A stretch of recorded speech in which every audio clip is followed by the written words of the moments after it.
all angles. Cowboys quarterback Dak Prescott finally weighed in yesterday. Take a listen. Wouldn't say so. As I alluded to it before, I mean, there's been a case of something similar to this the last 3 years, I believe. So if not before, I mean, I guess, right? Not necessarily. I think that's, people can take it however they want. I think it's kind of part of the way guys think and see things around here. I've got confidence. I've told y'all that well way back when. And I'm just going off of experience, honestly. No different than mine, so I've got confidence in that. Just hoping, which I know he is, he's ready to play. Stephen A., I know you're a really big fan of Dak Prescott's press conferences, so I was just curious of your opinion on his comments just now. Well, I'm proud of him for finally saying something, because he usually says nothing. I'm one of those guys that's critical of Dak Prescott from the standpoint, all you got to do is listen to him from the time he's coming to the league. Play that, play an interview and then just re-air it every single year because it's the same stuff. It's the same thing. It tells you absolutely nothing. He's worse than Mike T when it comes to that, who I call Mr. CIA, all right? I mean, it's unbelievable. But in this particular instance, I appreciate him acknowledging that it's something that's been ongoing. Those questions, everybody knows I got a strong level of affection for Jerry Jones. We have a very good relationship. But I do not approve of what he has done with these contracts.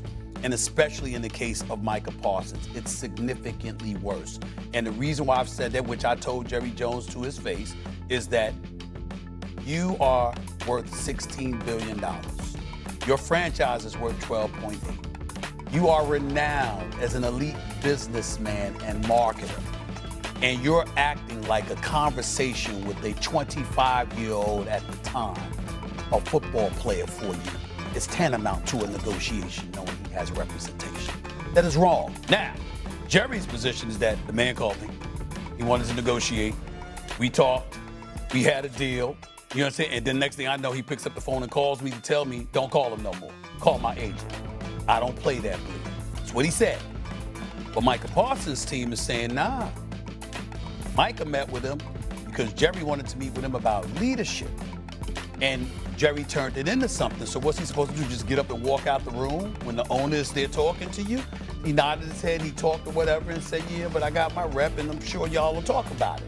So who do you believe? And that's what it really, really comes down to. In the end, I don't care how right Jerry think he is. And I love the man, but I don't care how right he thinks he is. In the end, you're not right if you're Jerry Jones for this one reason and one reason only. You were negotiating deals at least 3 decades before this kid was born. You know good and damn well he's not an agent, he's a player. You're clearly taking advantage. That's inescapable. And that's why I could see why Micah feels the way that he feels. Well, 3 sides to every story, obviously. And that full interview, you sitting down with Jerry, is available on the Stephen A. Smith Show on YouTube. Yeah, listen, I just want to, we've been talking about this Jerry-Micah saga now for a couple of weeks. Both sides seem like they're very dug in. Obviously, Jerry, with the way he goes about doing business, is dug in on that aspect. And obviously, Micah, I would assume, like, there's no way I'm not taking top-of-the-line deal, point-blank period. I want to spin it forward because with Micah not participating in practice at all, what's his availability for week 1? We're literally 9 days away from the opening game of the season against the defending world champion Philadelphia Eagles. I think if this thing, even if Micah Parsons signs a deal right now, I think it would be irresponsible for the Dallas Cowboys to put him out there. Interesting. Adam, obviously we talked earlier, Hendrickson gets done, McLaurin gets done. What's the latest here? This is where you draw hope if you are the Dallas Cowboys and you are a Cowboys fan. Because McLaurin and the Commanders were nowhere close, and then they quickly bridged their differences.